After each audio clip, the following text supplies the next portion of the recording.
चढ़ाता है।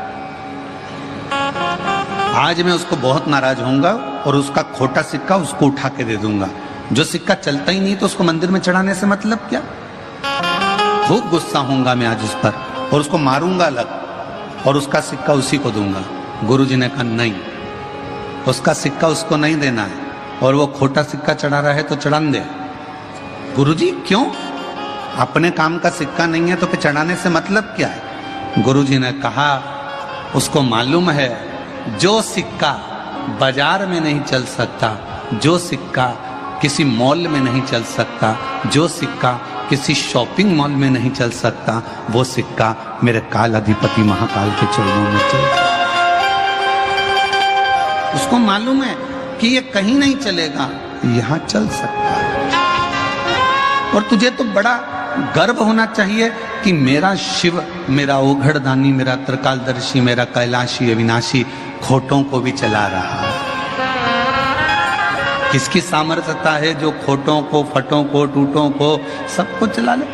मेरे शंकर के पास में कोई एक मुख वाला है, कोई 14 मुख वाला है, किसी की एक आंख है, किसी की 10 आंख है, किसी की हजारों आंखें हैं, किसी के 10 हाथ है, किसी के पाँव नहीं है, किसी का हाथ नहीं है, किसी के वाणी नहीं है, किसी कोई देख सकता नहीं, कोई सुन सकता नहीं। ऐसे ऐसे शंकर के गण हैं शिव जी के पास में। जिसको कोई नहीं संभाला उसको शिव ने संभाला, जिसको किसी ने नहीं दिया उसको शिव ने दिया। एक चोर चोरी करने के लिए शिव जी के मंदिर में पहुंच जाता है और शंकर भगवान उसे कुबेर का राज्य दे देते हैं। जिस कुबेर की तुम दीपावली पर पूजन करते हो वो चोर है। चोरी करने शिव जी के मंदिर में गया, शंकर जी ने करुणा कर दी कि आज चोरी करने के लिए आया है और शिवरात्रि का दिन है, मेरे मंदिर में कोई दिया लगाने नहीं आया, तू अपने कपड़े में आग लगाकर चोरी का सामान देख रहा था, कोई बात नहीं, भले चोर है पर मेरे मंदिर में प्रकाश तो करा है, इसलिए मैं तेरी जिंदगी में प्रकाश करता हूं, तुझे कुबेर का सिंहासन दे दे। उसको कुबेर का राज्य दे दिया। वो लंका का राजा रावण, उसके पिताजी विश्रवा जी पूजन कराने बैठे और मन के अंदर थोड़ा सा लोभ जागृत हो गया और सोने की लंका मांग ली, दे दिया। भस्मासुर ने कंकड़ मांग लिया, दे दिया।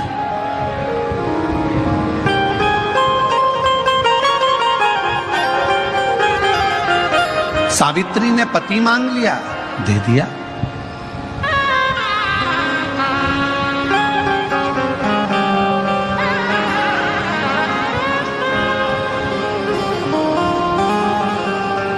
कोई ऐसा नहीं जिसको मेरे महाकाल ने दिया नहीं, कोई ऐसा नहीं जिसको मेरे महाकाल ने दिया नहीं, और कोई संसार में ऐसा नहीं जिसकी जिंदगी में मेरे महाकाल ने खुशियां दी नहीं।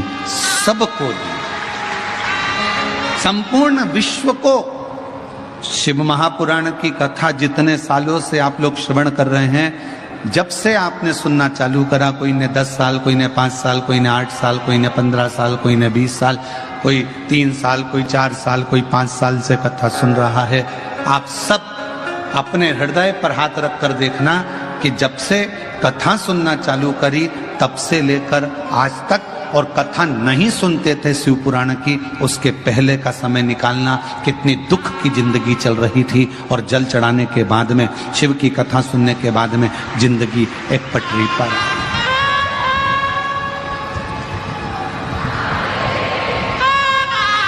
जीवन एक पटरी पर आ गया, सही ट्रैक पर रेल चल दी।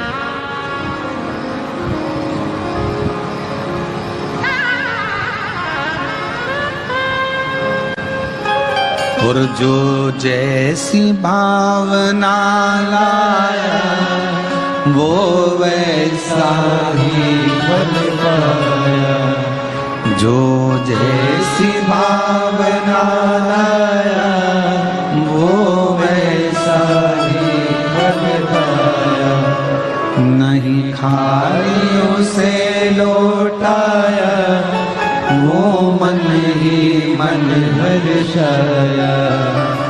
और कर दिया माला माल काशी वाले ने, लुटा दिया भंडार काशी वाले ने, कर दिया माला माल काशी वाले ने, लुटा दिया भंडार काशी वाले ने, लुटा दिया भंडार काशी वाले ने, कर दिया माला माल काशी वाले ने। शिव की भक्ति एक अखंड शक्ति है।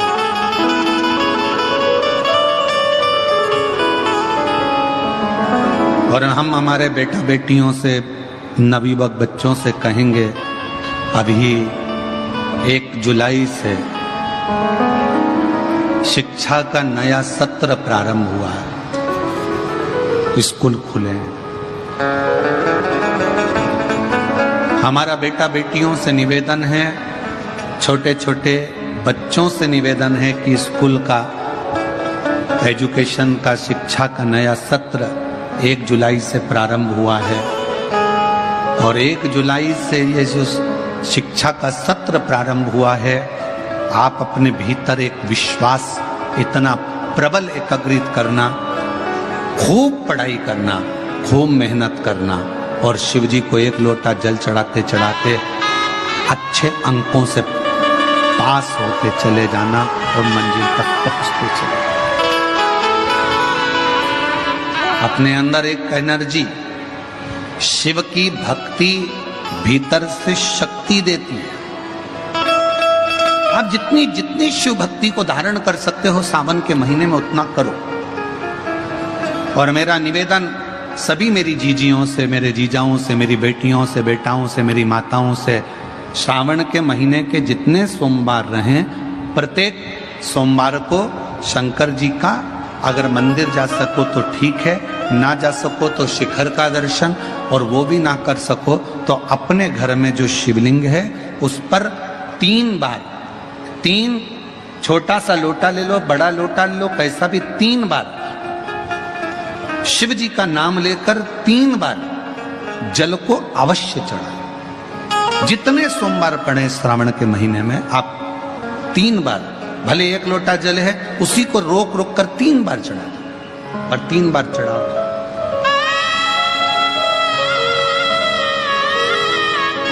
जैसे शिव मंदिर में 3 ताली का नियम है, सावन महीने में 3 लोटा अर्थात 2 लोटा जल पर रुककर 3 बार अगर जल चढ़ाया जाता है तो ब्रह्मा, विष्णु और महेश उस जल को स्वीकार कर कर तेरे घर का भंडार भर दे।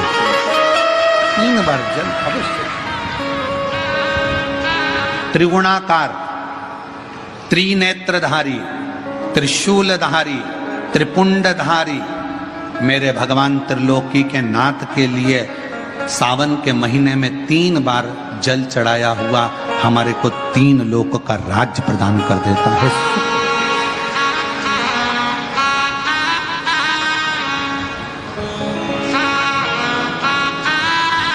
गुरुजी, इसका कहीं प्रमाण मिलेगा? क्यों नहीं मिलेगा? सुशीला की कथा का स्मरण करिएगा। सुदामा जी, ब्राह्मण सुदामा जी भगवान की अविरल भक्ति में डूबे रहते थे। सुशीला सुदामा जी की धर्म पत्नी भगवान की शिव की भक्ति में डूबी रहती थी, शिव की आराधना। कई लोगों ने कहा कि सुदामा जी की जो पत्नी थी बड़ी गुस्सेल थी, बहुत क्रोध करने वाली थी, गुस्सा करने वाली थी। सुदामा जी की पत्नी बहुत गुस्सा करती थी। सुदामा जी पंडित जी थे, ब्राह्मण थे और उनकी पत्नी ऐसी थी? नहीं। कई लोगों ने पंडित जी की पत्नी को बड़ा वैसा समझ रखा रहता है कि बहुत गुस्से वाली होती है, बहुत क्रोध वाली होती है। ऐसा नहीं। सुदामा जी की पत्नी, हाँ, सुदामा जी की पत्नी एक बात जरूर कहती थी, क्या? जाओ द्वारकाधीश के दरवाजे पर जाओ। ये तो कहती है।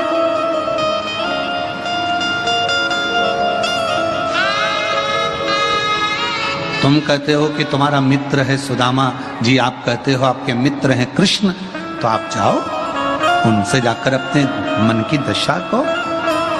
तो सुदामा जी की पत्नी कोई बुरा तो नहीं कर रही है अगर द्वारकाधीश के पास भेज रही है तो।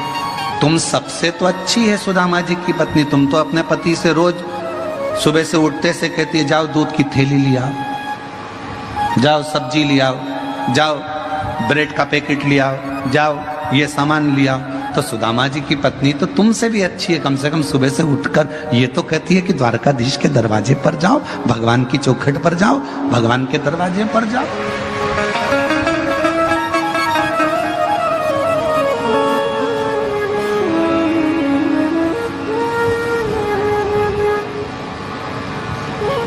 आज एक समाजों के अंदर विवाद छिड़ा हुआ है। कोई कह रहा है ये समाज, कोई के वो समाज। पर सुदामा जी ब्राह्मण थे और भगवान कृष्ण यादव थे, यदुवंश था। पर उन दोनों का प्रेम कितना था कि सुदामा के बिना कृष्ण नहीं और कृष्ण के बिना सुदामा नहीं। एक लाइन आज के समय के लोगों के लिए लाइन प्रेरणा देती है।